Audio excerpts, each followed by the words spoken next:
how to upgrade to Windows 24H2. So as you can see, if I go to run and I press OK, you can see that right now I'm 3H2 and I want to switch it to 4H2. So the first thing you can do is go ahead and go to settings. From here, go down to Windows Update.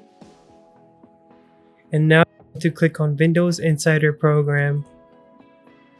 As this page loads up, you want to click on Get Started. You want to click on Link an Account, and you can go ahead and link any account.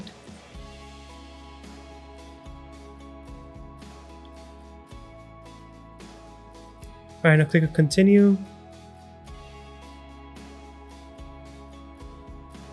You can channel, but I want to go for Canary channel because Windows 24H2 version is available on Canary channel. Click on Continue. Click on Continue. Click on Continue, and now you want to restart your program. As here we have 3 new updates. Windows 11 Insider Preview is your 24H2 update. Wait for it to download and go ahead and restart your PC. Alright, so Windows 11 Insider Preview has been installed. You can go ahead and restart your PC. Alright, so once you have restarted your PC, you will get this Windows 11 Home Insider Preview Evaluation Copy. And now if you go to run and type in WER, standing for Windows version, press OK.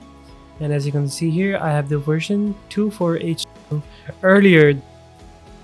Although I should add a disclaimer, the Windows Insider Preview is a very buggy system and it can get a lot of bugs, so make sure to back up your device as much as you possibly can. Thank you so much for watching and see you in the next video.